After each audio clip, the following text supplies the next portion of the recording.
Hi everyone! My final project will examine the issue of sending U.S. college freshmen abroad, which is a current topic in international higher education. To begin with, I would like to share a few numbers.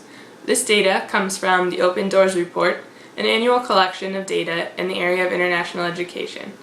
The numbers show that the highest percent of study abroad students are in their junior year of college when they decide to go abroad. You can also see that a mere 3.3% of study abroad students were freshmen during this year. Next, we can look at this chart to see what the change has been like over the past decade or so. I've highlighted in the red box the percent of study abroad students that were freshmen since around the academic year of 2001 to 2002. About 10 years ago, the percent was a bit lower than it is now, but in general, that percentage has stayed quite consistent. Freshmen have consistently been the least represented at the undergraduate level and have even shown lower numbers than master's degree students at times. Now I will answer the question, why are freshmen underrepresented in study abroad? And this reason is that many universities and program providers have fixed requirements about the number of university credits that must be completed before the student can even apply to go abroad. This is especially typical for semester-long exchange programs. Similarly, programs have minimum GPA requirements, which freshman students will not have established yet at the time that they enter into the university. Another concern is legal liability.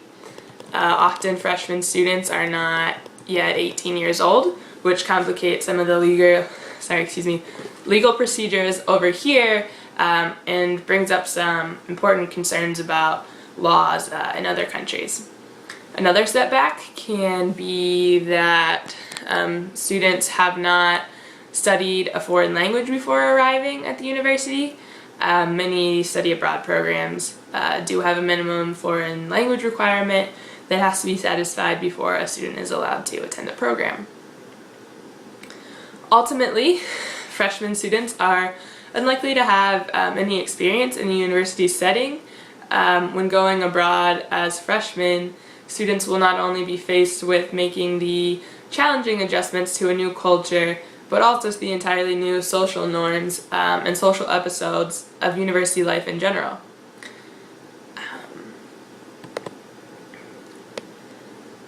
A quick point I would like to make is that there are several barriers to study abroad participation for upperclassmen as well. These common reasons include students have established routines and schedules. They have, made really strong relationships with friends, with their own university. Additionally, many students have really strong student involvement or campus involvement. They're involved in student organizations, athletics, community service, and they're really not willing to sacrifice those opportunities to give up that responsibility in order to go abroad. And another major issue is that a lot of students don't plan to go abroad earlier on.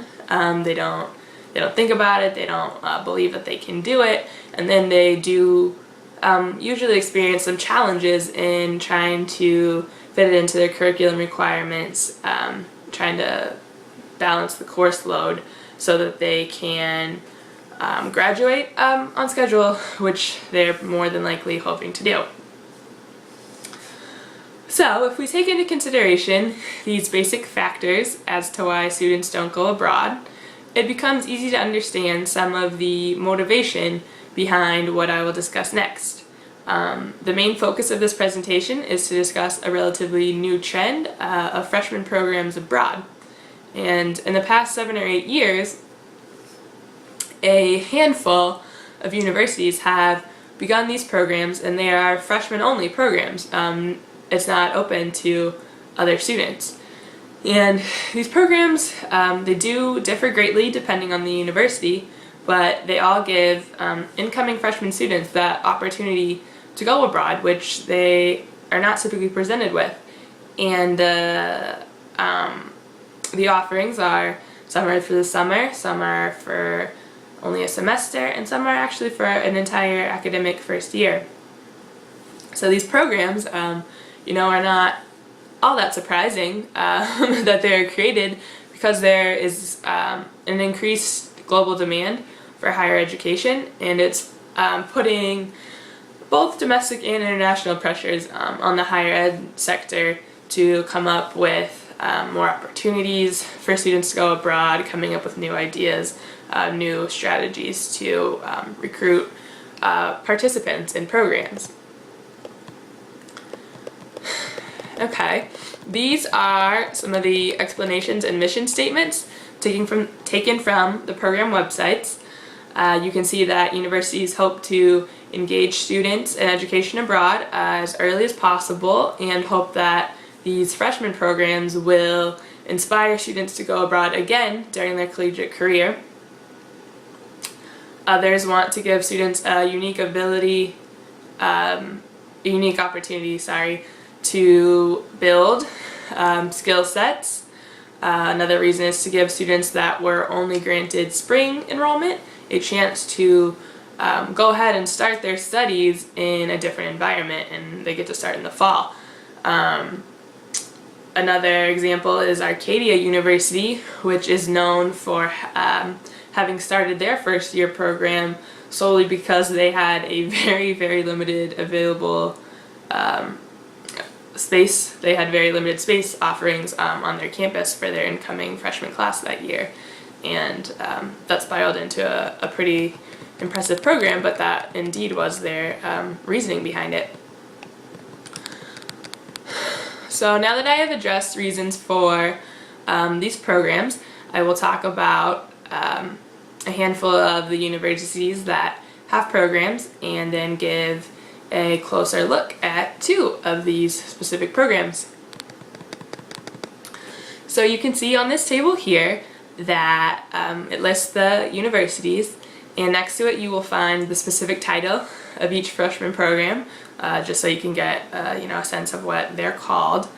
There are a few other universities that do have freshman programs, which I have not included in this list, excuse me, because the universities listed here, aside from Arcadia, are all rather large and established universities, and 4 of the schools I have here on this list are indeed in the top 25 in terms of largest number of overall students participating in study abroad programs. So that's kind of, you can kind of go off that and assume that they have pretty established study abroad offices and programs at those universities.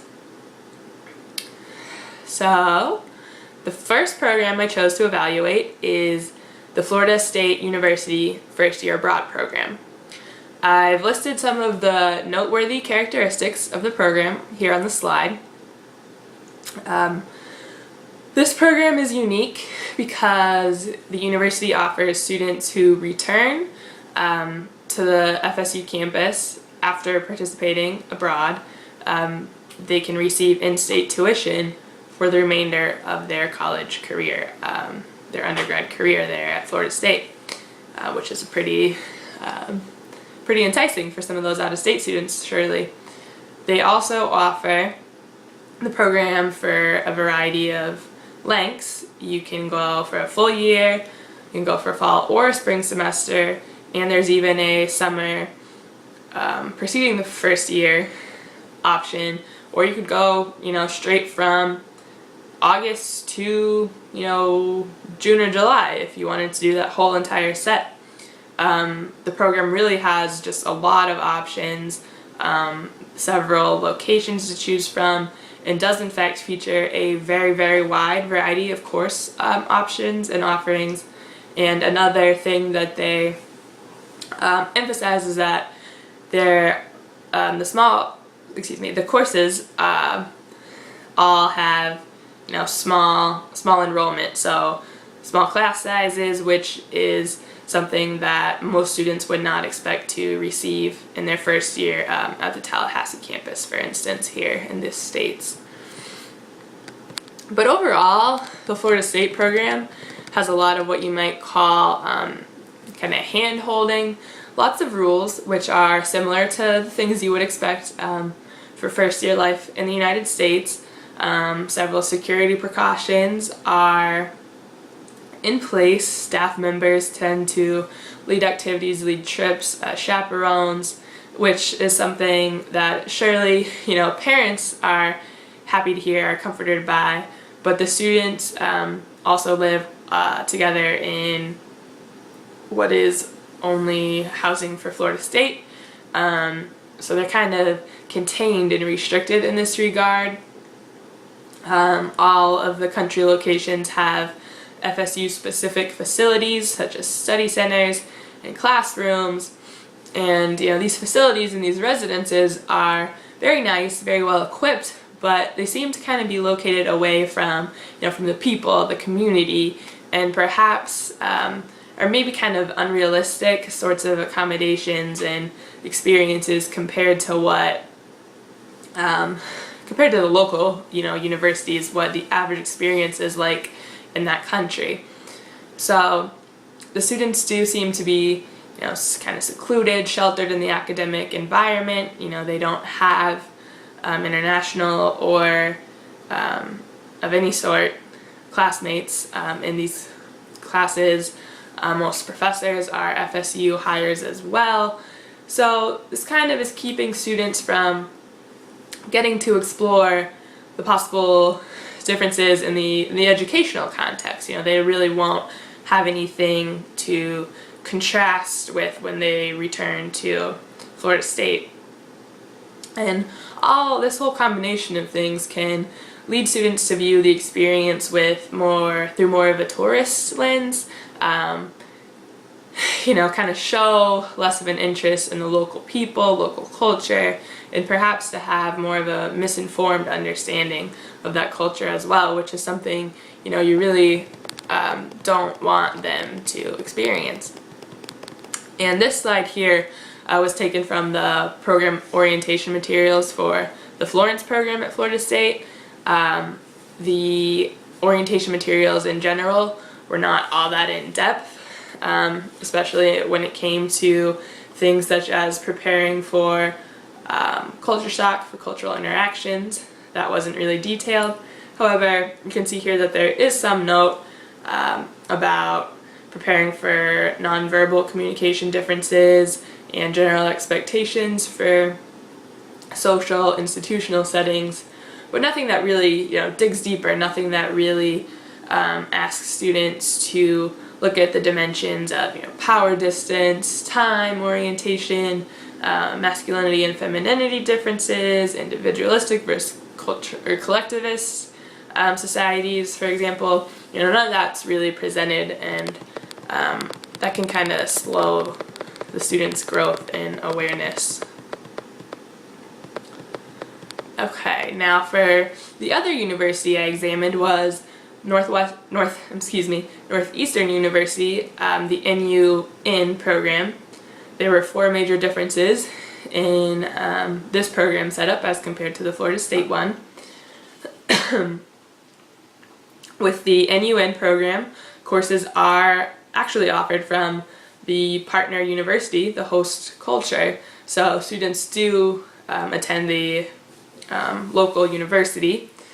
And another thing is that housing options were varied a little bit more depending on location, of course, in this program, but students could choose to stay in an actual residence hall with other local students. There was also a mixed apartment option where two Northeastern students would stay together, and then they would have 2 other roommates that were either local students or international students. And there was even a homestay option and a hotel option as well. And even, that hotel option, although a bit closed off would require interaction with local staff members and other guests, when you think about it. So, these options kind of foster a much, much higher level of interaction with the surrounding community, which I think is really great. And there was also a specific and detailed conduct policy which was created for this program and this program alone. Students are expected to abide by everything in it. Kind of helps to give them some boundaries since they are stepping into the new university experience, and then also a foreign experience where oftentimes cultures have fewer restrictions than we're kind of used to here in the United States.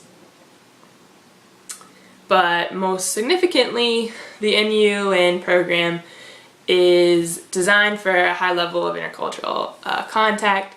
Students are expected to participate in service learning opportunities, both individually and as a group. The website also highlights information on how to get involved at the host institution and how you can take part in genuine cultural activities in the community. And this is going to give students a much greater exposure, the exposure that's necessary rather, for acquiring strong intercultural skills and forming intercultural relationships.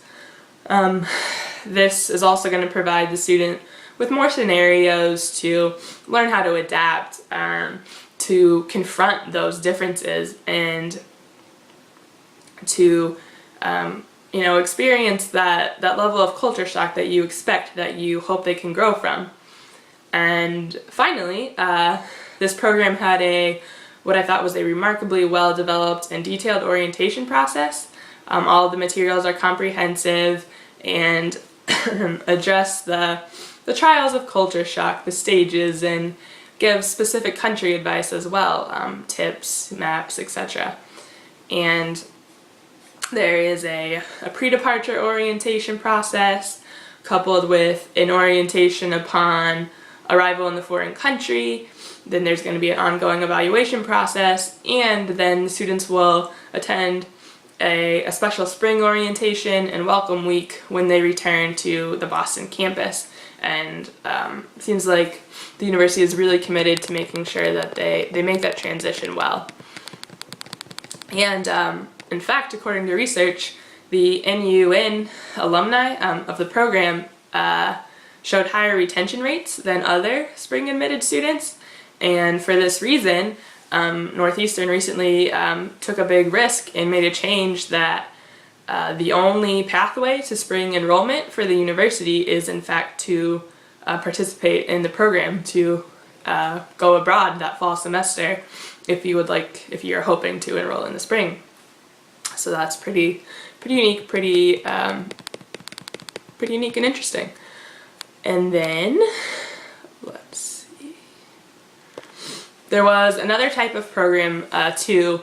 I just wanted to at least give it a quick mention here that there are some universities that feature a short-term program, about 2 weeks max, and it's going to take place the summer prior to the start of fall classes.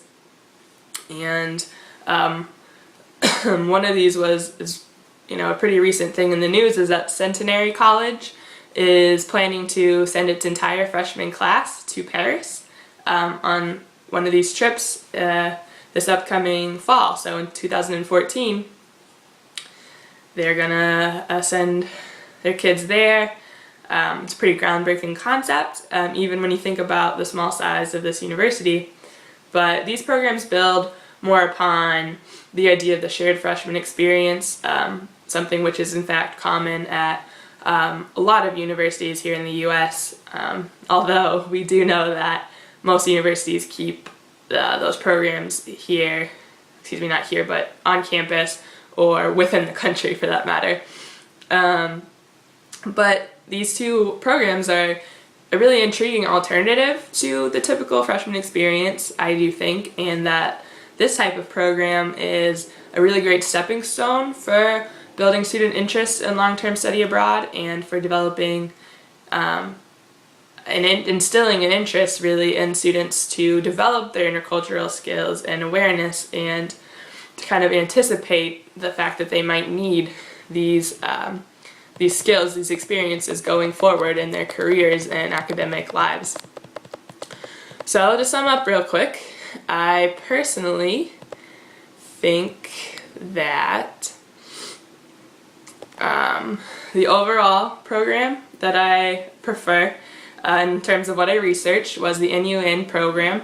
It truly is designed well and to allow students the greatest opportunity to interact with the host culture and community, giving them students genuine opportunity to develop intercultural relationships, communication skills, and an awareness of those cultural patterns and taxonomies, a first-hand experience that they can't get from those textbooks that they would, for instance, here in the States. And additionally, I think that the experience can certainly be enhanced if the homestay is an option, which is the case in the Syracuse program, which I didn't talk about, but they only offer homestays. And again, with that, there is just a much more direct level of interaction with the culture and the opportunities for the student to understand the similarities and differences between people across cultures. And all of the components of these programs should focus on maximizing intercultural contact so that the students get that experience, which is going to fulfill the goals that the universities are after, and it can provide them with an experience that transcends the experience that a student gets from simply beginning university here in the United States. You want it to be something more. It's just another step, rather, and another challenge for them to overcome. And a crucial component in all of this, leading to success, is that the university provides, really thorough transitional support. Not overbearing level, but effective support to students both before, during, and after. Since that freshman year transition is, really challenging enough without students having to deal with being in an entirely different country and perhaps dealing with a language barrier as well. So, to conclude, I would like to present a few items to think about. First, that preparation and appropriate support are hugely important components of a study abroad program regardless of age. Another point to consider, possible limitations to acquisition of intercultural communication skills. And, to think about, should sending first-year students abroad be frowned upon, or is it something that we should congratulate, that we should try to get put into place in more universities? And finally, I challenge you to think about some of the ethical implications that could arise, especially when connected to the financial matters. The schools that offer reduced tuition if you complete this program, or for the schools that are motivated to create these programs in the interests of students studying abroad a second time. So there really are some interesting concerns and related to the topic of spending freshmen abroad. So thank you for your time and attention.